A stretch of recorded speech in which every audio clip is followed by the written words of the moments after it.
भारत माता का जयकारा लगाएंगे सब लोग। भारत माता की। कई लोगों को शर्म आ रही है भारत माता की जय बोलने में, शर्माना नहीं है। चाहे आप बीजेपी के हो, चाहे कांग्रेस के हो, चाहे आम आदमी पार्टी के हो, भारत माता अपनी सबकी है। सारे जने मुट्ठी बंद करेंगे, हाथ ऊपर उठाएंगे और पूरे दिल से बोलेंगे भारत माता की। इनकलाब, इनकलाब, वंदे वंदे। आज यहाँ पे आए हुए सभी भाइयों बहनों, माताओं, बुजुर्गों, बच्चों, आप सब लोगों को मेरा नमस्कार जी, सबको मेरा प्रणाम। मैं जो बातें अभी बोलने जा रहा हूं वो बातें बेहद महत्वपूर्ण हैं हमारे दिल्ली के भविष्य के लिए, अपने बच्चों के भविष्य के लिए, अपने परिवार के भविष्य के लिए। मेरी आप लोगों से विनती है, आप लोग इन बातों को अच्छे से सुन के जाना, अपने अपने गली मोहल्ले में सबको बताना, यार दोस्तों को सबको बताना। जिन जिन लोगों के पास मोबाइल है, अपने मोबाइल निकाल के इसकी रिकॉर्डिंग भी कर लो, ज्यादा से ज्यादा लोगों के साथ शेयर भी करना। आज से 4 साल पहले आपने इस नाचीज को दिल्ली का मुख्यमंत्री बना दिया। मैं बहुत छोटा सा आदमी था, मेरी कोई औकात नहीं थी। आपने इतनी छोटे से आदमी को इतनी बड़ी कुर्सी पे बिठा दिया, इतनी बड़ी जिम्मेदारी दे दी। 4 साल से हमारी एक ही कोशिश है कि जो प्यार और जो विश्वास आप लोगों ने दिया है, हम इतनी मेहनत करें, इतनी मेहनत करें कि उस विश्वास को टूटने ना दें किसी भी हालत में। और इन 4 सालों में हमने खूब मेहनत की है, रात दिन 24 घंटे मेहनत की है। हमारा भी एक ही प्रयत्न है कि ये जो विश्वास आपने हमारे ऊपर किया है, विश्वास कभी टूटना नहीं चाहिए।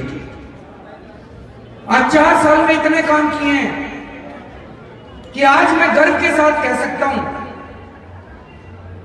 जितने काम आपकी सरकार ने इन 4 सालों में किए हैं, 70 साल के भारत के इतिहास में किसी भी पार्टी की सरकार ने, कई पार्टियों की सरकारें 15-15 साल से कई कई राज्यों में हैं, उन्होंने 15-15 साल में भी इतने काम नहीं किए होंगे जितने 4 साल के अंदर आपकी सरकार ने करके दिखा दिए दिल्ली के अंदर। और ये मैं नहीं कह रहा, आज दिल्ली में आपकी सरकार के कामों की चर्चा पूरे देश में नहीं, पूरी दुनिया भर में चर्चा हो रही है।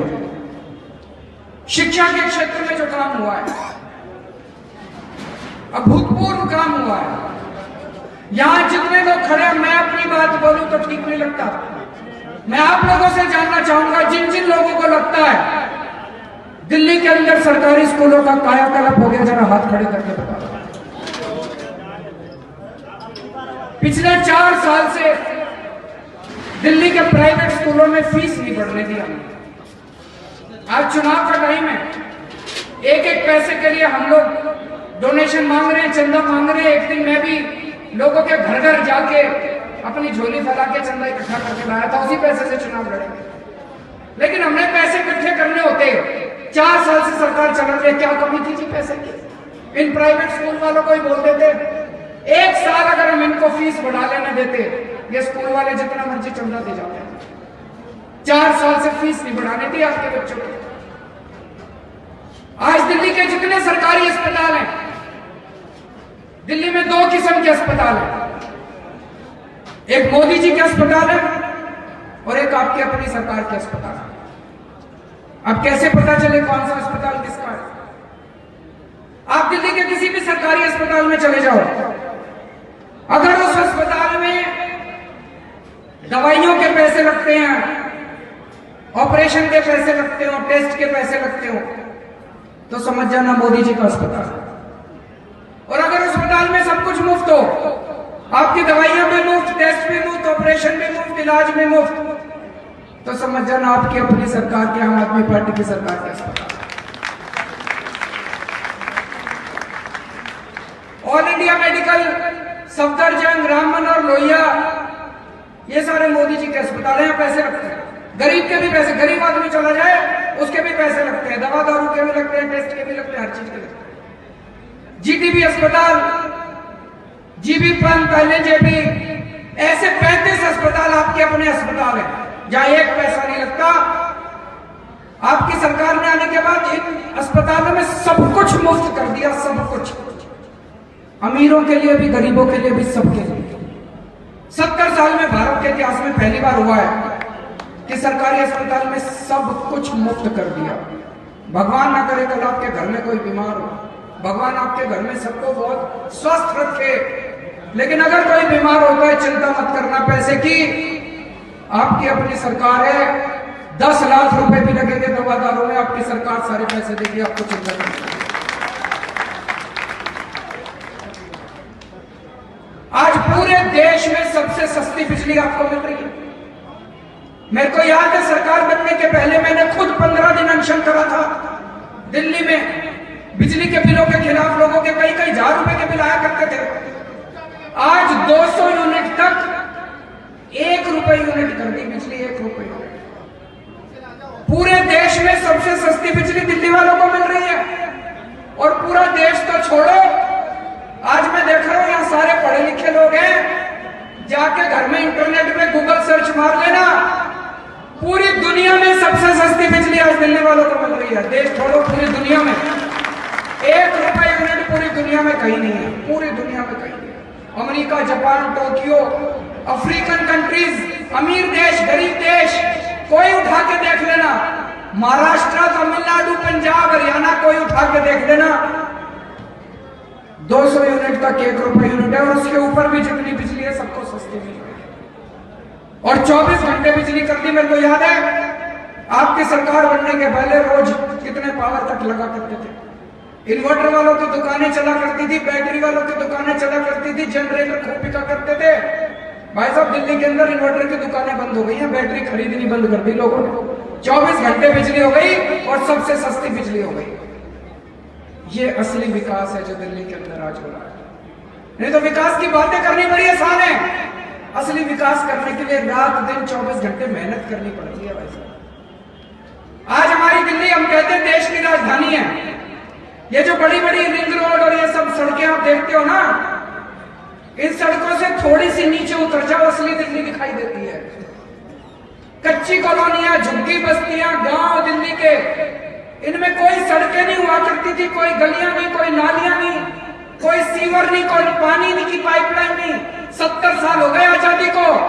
पहली बार दिल्ली के अंदर इन सारी गलियों में मैं खुद घूम घूम के हर सड़क बनवा रहा हूं, हर गली बनवा रहा हूं। इस समय जब मैं आपसे बात कर रहा हूं, दिल्ली के अंदर 10,000 गलियों का निर्माण अभी इस वक्त चालू है। 10,000 गलियां और सड़कें अभी इस वक्त बन रही हैं पूरी दिल्ली के अंदर। मैं खुद गली गली में गया हूं, क्योंकि दिल्ली की गलियों में मैं पहले घूमा हूं। मैं एक आम आदमी हूं, आपके बीच में से आया हूं। मैं एक आम आदमी की जरूरतें समझता हूं, एक आम आदमी का दुख समझता हूं कि एक आम आदमी अपने बच्चों को कैसे पालता है। आज कच्ची कॉलोनियों के अंदर पानी की पाइपलाइन बिछ रही है, सीवर की पाइपलाइन बिछ रही है, गलियां बन रही हैं, नालियां बन रही हैं, इतना विकास हो रहा है। मैं सोच रहा था 4 साल में हमने इतना काम कर दिया, 70 साल में बीजेपी कांग्रेस वालों ने क्यों नहीं किया? भाई साहब 70 साल में बीजेपी कांग्रेस वालों ने अपने घर भरे, अपने घर भरने के सिवा कुछ नहीं किया। गलत तो नहीं कह रहा जी? 70 साल में इन्होंने अपने घर भरने के सिवा कुछ नहीं किया। इतने पैसे कमा लिए, अब 7 पुश्ते इनकी घर बैठ के खाएंगे। खूब काम किया है, लेकिन अपने दिल का दर्द आज आपके सामने रखने के लिए आया हूं। 4 साल में मोदी सरकार ने हमारे काम रोकने में कोई कसर नहीं छोड़ी। हम आपके स्कूल बनाना चाहते हैं, वो हमें स्कूल बनाने से रोकते हैं। हम आपके अस्पताल बनाना चाहते हैं, वो हमारे को अस्पताल बनाने से रोकते हैं। हम मोहल्ला क्लिनिक बनाना चाहते हैं, मोहल्ला क्लिनिक नहीं बनाने देते। हम सीसीटीवी कैमरे पूरी दिल्ली में, गली गली में सीसीटीवी कैमरे लगने चालू हो गए। सब सर्वे चल रहे हैं, सारी दिल्ली में सीसीटीवी कैमरे लगने चालू हो गए। 3 साल तक हमारी सीसीटीवी कैमरों की फाइल मोदी सरकार लेके बैठ गई। किसका नुकसान हुआ? आपका नुकसान हुआ। 3 साल तक। उसके बाद पिछले साल मनीष सिसोदिया और सतिंदर जैन, इन दोनों को 10 दिन तक भूख हड़ताल करनी पड़ी। क्यों? आपकी फाइल साइन कराने के लिए, आपकी सीसीटीवी कैमरों की फाइल साइन कराने के लिए। उसके बाद उन्होंने सीसीटीवी कैमरों की फाइल साइन करी जब इन्होंने 10 दिन तक हड़ताल करी। मैंने कहा है कि हमारे ऊपर आपका बड़ा एहसान है, आपने हम जैसे छोटे लोगों को इतनी बड़ी कुर्सी पे बिठा दिया। इसकी हमारी जान भी चली जाए तो भी हम आपका एहसान पूरा नहीं कर सकते। हम आपका एहसान हमारे ऊपर जो पूरा नहीं कर सकते। 10 दिन तो क्या 100 दिन भी भूखे रहना पड़ेगा, हम भूखे रहेंगे। लेकिन एक एक फाइल के लिए अगर 10-10 दिन भूखे रहना पड़ेगा तो सरकार कैसे चलेगी? इसको बदलना पड़ेगा अपने को। मेरे को कई लोग कहते हैं शीला जी भी तो सरकार चलाया करती थी। अरे वो सरकार थोड़ी चलाती थी। अगर वैसे ही सरकार चलानी हो तो हम भी चला लें। अगर शीला जी सरकार चला लेते तो आप हमको क्यों कहते, हमको क्यों वोट देते? फिर हमको आम आदमी पार्टी क्यों बनानी पड़ती? सरकारी स्कूलों का बुरा हाल था, सरकारी अस्पतालों का बुरा हाल था, सब कुछ का बुरा हाल था। आज हम कुछ करने की कोशिश कर रहे हैं, इसलिए हमारे काम में अड़चन डाली जा रही है। आज मैं बिजली कंपनियों को कह दूं कि 1 रुपए यूनिट बिजली है, 1.5 रुपए कर लो, चलो कोई बात नहीं। आज मैं बिजली कंपनियों को 1.5 रुपए यूनिट बिजली करने दूं, भाई साहब शाम तक 500 करोड़ रुपए छोड़ मेरे घर में दे जाएंगे। गलत तो नहीं कह रहा जी? शाम तक 500 करोड़ दे जाएंगे, फिर थोड़ा मैं इस पार्टी में पहुंचा दूंगा, थोड़ा उस पार्टी में पहुंचा दूंगा। केंद्र सरकार भी खुश, एलजी भी खुश, सारे खुश। उसके बाद फिर कहेंगे बड़ी अच्छी सरकार चला रहा है, लेकिन फिर आपकी बिजली सस्ती नहीं होगी, फिर आपकी बिजली 24 घंटे नहीं आएगी। आज हम काम करने की कोशिश कर रहे हैं, इसलिए सारी अड़चनें आज हमारे काम में डाली जा रही है। तो एक तो मैं आपको ये कहना चाहता हूं, जिन लोगों ने 5 साल आपकी सरकार के काम में टांग अड़ाई है, जिन लोगों ने आपके काम में रोक अड़ाई है, जिन लोगों ने आपके सीसीटीवी कैमरों की फाइल नहीं पास करी, जिन लोगों ने आपके स्कूल, अस्पताल, मोहल्ला क्लिनिक, सड़कें, पानी, बिजली नहीं होने दी, उनको दोबारा वोट मत दे देना। नहीं तो अगले 5 साल फिर वो टांग अड़ाएंगे, अगले 5 साल फिर वो काम रोकेंगे, अगले 5 साल फिर वो अपने स्कूल नहीं बनने देंगे, अगले 5 साल फिर वो सीसीटीवी कैमरे नहीं लगने देंगे, 5 साल फिर वो काम अड़ाएंगे। लेकिन दोस्तों, दिल्ली की परिस्थिति कुछ अजीब है। दिल्ली के अंदर आप जो सरकार चुनते हो उसकी आधी से भी कम पावर है। हम जो भी काम करना चाहते हैं हमको केंद्र सरकार से परमिशन लेनी पड़ती है। हम स्कूल बनाना चाहते हैं, हमको केंद्र सरकार से परमिशन लेनी पड़ती है। हम अस्पताल बनाना चाहते हैं, हमको केंद्र सरकार से परमिशन लेनी पड़ती है। हम सीसीटीवी कैमरे लगाना चाहते हैं, पानी की पाइपलाइन डालना चाहते हैं, सीवर की पाइपलाइन डालना चाहते हैं, सड़क बनाना चाहते हैं, अस्पताल बनाना चाहते हैं, हमें केंद्र सरकार से परमिशन लेनी पड़ती है। हरियाणा के लोग जो सरकार बना के भेजते हैं उसकी फुल पावर है, उसको परमिशन नहीं लेनी पड़ती। पंजाब की सरकार स्कूल बनाना चाहे उनको परमिशन नहीं लेनी पड़ती। तमिलनाडु की सरकार सीसीटीवी कैमरे लगाना चाहे उनको परमिशन नहीं लेनी पड़ती। वेस्ट बंगाल की सरकार अस्पताल बनाना चाहे उनको परमिशन नहीं लेनी पड़ती। उत्तर प्रदेश की सरकार कोई काम करना चाहे उनको परमिशन नहीं लेनी पड़ती। आपकी दिल्ली की सरकार कोई काम करना चाहे हर काम की परमिशन केंद्र सरकार से लेनी पड़ती है। हमने पूछा क्यों? बोले दिल्ली आधा राज्य है, दिल्ली आधा राज्य। हमने कहा जी कर दो पूरा। क्यों नहीं करते पूरा? कर दो पूरा। पूरा देश पूरा राज्य हो गया, तमिलनाडु पूरा राज्य हो गया, केरला पूरा राज्य हो गया, आंध्र प्रदेश पूरा राज्य हो गया, कर्नाटक पूरा राज्य हो गया, महाराष्ट्र पूरा राज्य हो गया, अंडमान पूरा, अरुणाचल प्रदेश पूरा राज्य हो गया, असम पूरा राज्य हो गया, सारा देश पूरा राज्य हो गया। दिल्ली आधा राज्य, दिल्ली आधा राज्य। बताओ आप में क्या कमी है, दिल्ली वालों में क्या कमी है? दिल्ली वाले पूरा टैक्स नहीं देते, दिल्ली वाले देशभक्त नहीं है। क्यों नहीं? दिल्ली वालों में क्या कमी है? दिल्ली को पूरा राज्य क्यों नहीं करते ये लोग? 70 साल से दिल्ली का शोषण चल रहा है, 70 साल से दिल्ली के साथ अन्याय चल रहा है। क्यों? आप लोग इनकम टैक्स देते हो, 1.5 लाख करोड़ रुपए का इनकम टैक्स देते हैं दिल्ली के लोग केंद्र सरकार को। सबसे ज्यादा इनकम टैक्स दिल्ली के लोग देते हैं केंद्र सरकार को, 1.5 लाख करोड़ रुपए का इनकम टैक्स। और बदले में केंद्र सरकार दिल्ली वालों को क्या देती है? 325 करोड़ रुपए, 325 करोड़ रुपए। दिल्ली के ऊपर खर्च करती है केंद्र सरकार के। गोवा एक छोटा सा राज्य है, गोवा में 15 लाख लोग रहते हैं, दिल्ली में 2 करोड़ लोग रहते हैं। गोवा को केंद्र सरकार देती है 3,500 करोड़, दिल्ली को देते हैं 350 करोड़। गुजरात को देते हैं 26,000 करोड़, दिल्ली को देते हैं 325 करोड़। उत्तर प्रदेश को देते हैं 1.5 लाख करोड़, दिल्ली को देते हैं 325 करोड़। 1.5 लाख करोड़ रुपए दिल्ली के लोग इनकम टैक्स देते हैं। हमने कहा जी हमें पता है बाकी देश गरीब है, आपको बाकी देश में भी पैसा खर्च करना है, लेकिन दिल्ली 1.5 लाख करोड़ रुपए टैक्स देती है। आप कम से कम उसका आधा तो खर्च कर दो दिल्ली के ऊपर। सोचो अगर 50-60 हजार करोड़ रुपए केंद्र सरकार खर्च कर दे दिल्ली पे, दिल्ली में कितने सारे काम हो जाएंगे। अभी जब केंद्र सरकार कुछ भी पैसा नहीं देती, तब हमने दिल्ली में इतने काम कर दिए। अगर केंद्र सरकार दिल्ली वालों को उनका हक पूरा दे दे, कितने काम हो जाएंगे दिल्ली के अंदर। अंग्रेज भी तो यही किया करते थे। अंग्रेज हमारे देश का सारा पैसा लूट के लंदन ले जाया करते थे। आज केंद्र सरकार दिल्ली वालों का सारा पैसा लेके और केंद्र में ले जाती है, बाकी देश में खर्च कर देती है, दिल्ली वालों के ऊपर कुछ खर्च नहीं करती। कहते दिल्ली आधा राज्य। बाबा साहब अम्बेडकर ने कहा था ये कौन है, बीजेपी वाले हैं कांग्रेस वाले हैं?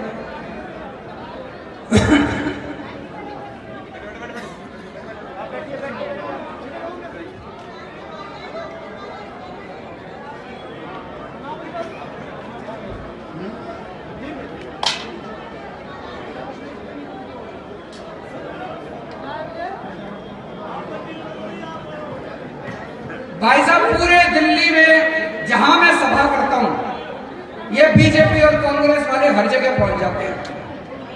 मैंने अभी जितनी जगह सीवर की पाइपलाइन डलवाई, वहां सीवर का इनॉग्रेशन रोकने पहुंच गए। जहां मैं पानी की पाइपलाइन डालता हूं, वहां पानी की पाइपलाइन रोकने पहुंच जाते हैं। 70 साल तक देश तुम्हारे हाथ में था। अगर तुम ही कुछ काम कर लेते, आम आदमी पार्टी बनाने की जरूरत ही क्यों पड़ती है हमको?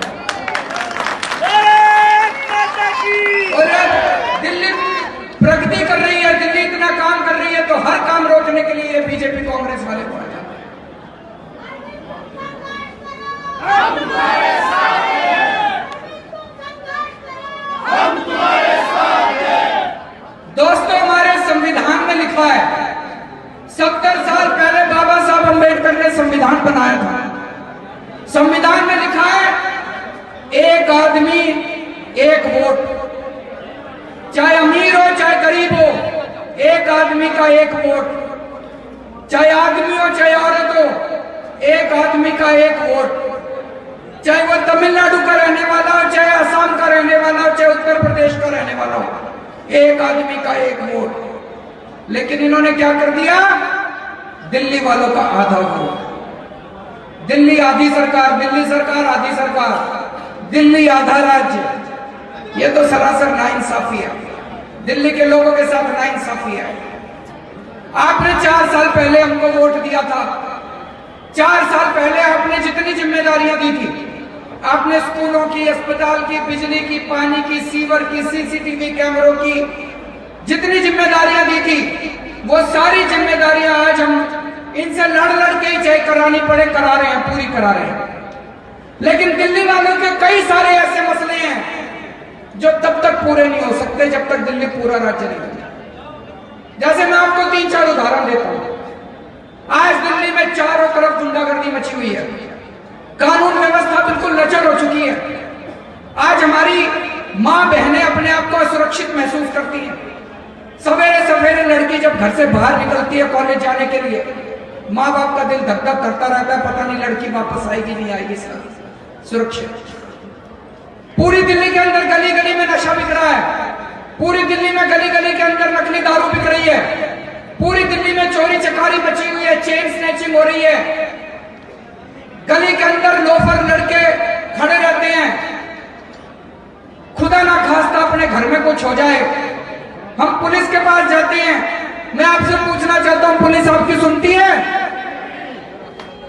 क्यों नहीं सुनती? जब आप पुलिस के पास जाते हो पुलिस नहीं सुनती, फिर आप अपने विधायक के पास आते हो, विधायक कुछ कर नहीं सकता क्योंकि पुलिस उसके अंडर में नहीं आती। फिर आप अपने मुख्यमंत्री के पास आते हो, मुख्यमंत्री कुछ कर नहीं सकता क्योंकि पुलिस उसके अंडर में नहीं आती। पुलिस किसके अंडर में आती है? प्रधानमंत्री जी के अंडर में आती है। अब प्रधानमंत्री जी के पास तो किसी से मिलने का टाइम नहीं है। प्रधानमंत्री जी के पास तो 100 काम है, उनको तो पूरा देश देखना है, पूरी दुनिया देखनी है। अगर मेरे दिल्ली के किसी आदमी के घर खुदा ना खास्ता कोई गलत काम हो जाए तो मैं पूछना चाहता हूं वो किससे जाके मिले? प्रधानमंत्री जी से तो वो नहीं मिल सकता। पुलिस सीधे प्रधानमंत्री के अंडर में आती है। मैंने प्रधानमंत्री जी को कहा पुलिस दिल्ली वालों के अंडर में दे दो, अब पाकिस्तान संभाल लो, दिल्ली वाले अपनी पुलिस अपने आप संभाल लेंगे। भाई साहब, जिस दिन दिल्ली वालों के अंडर में आएगी, जिस दिन दिल्ली पुलिस आपके अंडर में आएगी, आपकी चुनी हुई सरकार के अंडर में आएगी, पुलिस को आपकी सुननी पड़ेगी। अगर आपकी गली के अंदर कोई आवारा लड़के आपकी लड़की को छेड़ते हैं, आप पुलिस वालों के पास जाओगे, पुलिस वालों को उन लड़कों को पकड़ना पड़ेगा। अगर वो नहीं पकड़ेंगे आप मेरे पास आ जाना, पुलिस वालों को ठीक कर दूंगा मैं। पूरी दिल्ली के अंदर ऐसी कानून व्यवस्था बना देंगे, जिस दिन दिल्ली पूर्ण राज्य बनेगा दिल्ली में ऐसी कानून व्यवस्था बना देंगे, रात को 11 बजे भी अगर आपकी लड़की घर से बाहर निकलेगी, किसी की हिम्मत नहीं होगी जो उसकी तरफ आंख उठा के देख।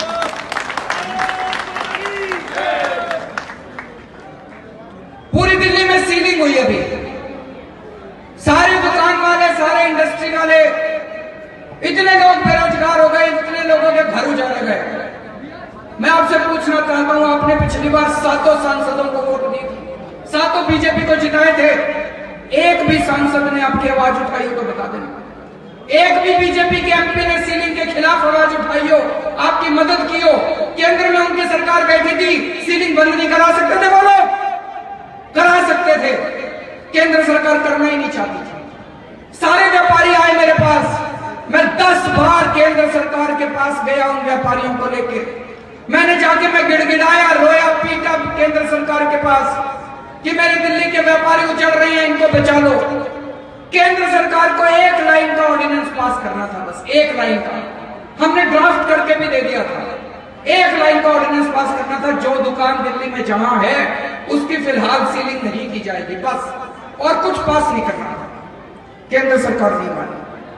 आज भाई साहब, अगर दिल्ली पूर्ण राज्य होती, 24 घंटे के अंदर दिल्ली में सीलिंग बंद करा देता। आज हमारे बच्चे 12वीं क्लास में 90% आते हैं अपने बच्चों के, 90% नंबर कम नहीं होते।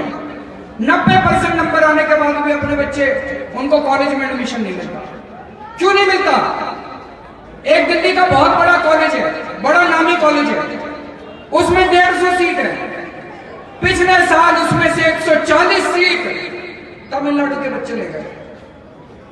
मैं इसके खिलाफ नहीं हूं कि बाहर के बच्चे ना आए, लेकिन अगर सारी सीटें बाहर के बच्चे ले जाएंगे तो अपने बच्चे कहां जाएंगे? हमने मोदी जी को लिखा, हमने कहा दिल्ली के सारे कॉलेजों के अंदर 85% सीटें कॉलेज की हमारे बच्चों के लिए रिजर्व होनी चाहिए, दिल्ली के बच्चों के लिए रिजर्व होनी चाहिए, नहीं होनी चाहिए?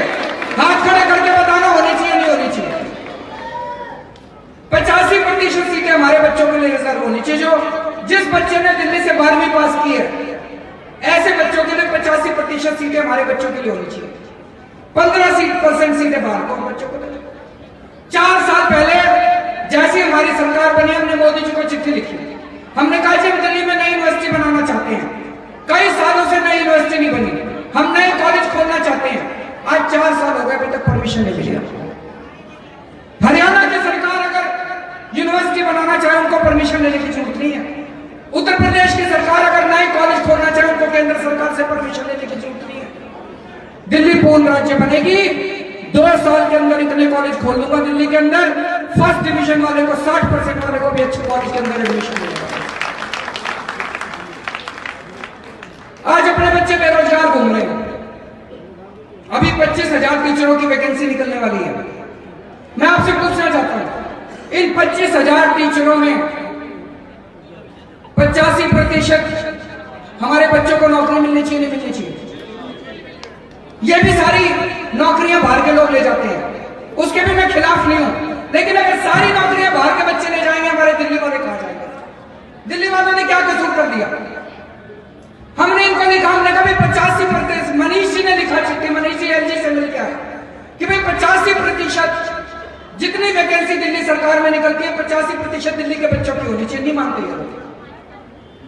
अभी इसी वक्त दिल्ली में हम इतने काम कर रहे हैं, स्कूल खोल रहे हैं, अस्पताल खोल रहे हैं, सीसीटीवी कैमरे लगा रहे हैं, डोर स्टेप डिलीवरी कर रहे हैं, पानी की पाइपलाइन लगा रहे हैं। इसी वक्त मैंने कैलकुलेट करा 2 लाख नई नौकरियां दिल्ली सरकार में निकल सकती हैं, 2 लाख। पर आपके मुख्यमंत्री की पावर नहीं है नई वैकेंसी निकालने की। दिल्ली पूर्ण राज्य बनेगी, 2 लाख नई नौकरियां निकालूंगा और उसमें से 85% नौकरियां आपके बच्चों को मिलेंगी।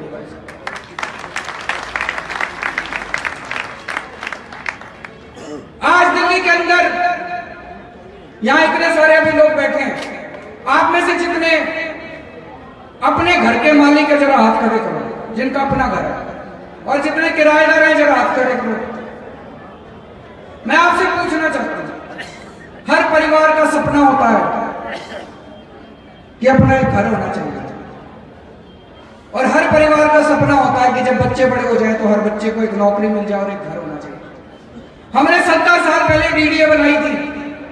डीडीए का काम था, एक ही काम था डीडीए का, दिल्ली के हर गरीब और हर मिडिल क्लास परिवार को सस्ती और आसान किश्तों के अंदर घर बना के दे दिया। आज दिल्ली में भाई साहब मिडिल क्लास वाले की औकात नहीं है जो कोई घर खरीद ले। इतने महंगे घर हो गए हैं, कोई घर नहीं बना। इन्होंने डीडीए वालों ने 70 साल में क्या करा, प्लॉट काट काट के बिल्डरों को दे दिया। सारी दिल्ली इन्होंने बिल्डरों के हवाले कर दिया। गलत तो नहीं कह रहे जी? सारी दिल्ली इन्होंने बिल्डरों के हवाले कर दी।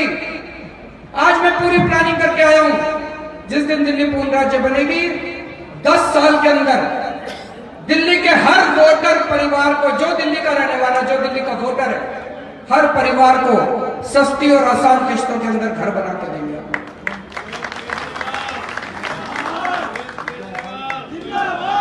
आपको लग रहा होगा केजरीवाल बड़े बड़ी फेंक रहा है चुनाव खटाई में। पढ़ा लिखा आदमी हूं मैं, नगर फर्जी डिग्री नहीं है मेरी।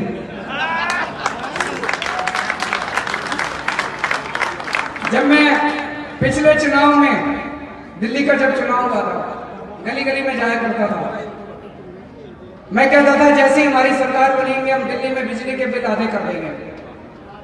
ये बीजेपी कांग्रेस वाले, मीडिया वाले मेरा मजाक उड़ाते थे, कहते थे केजरीवाल झूठ बोल रहा है, हो ही नहीं सकता। भाई साहब सरकार बनने के 1 महीने के अंदर आपके बिजली के बिल आधे कर देते। करे थे नहीं करे थे?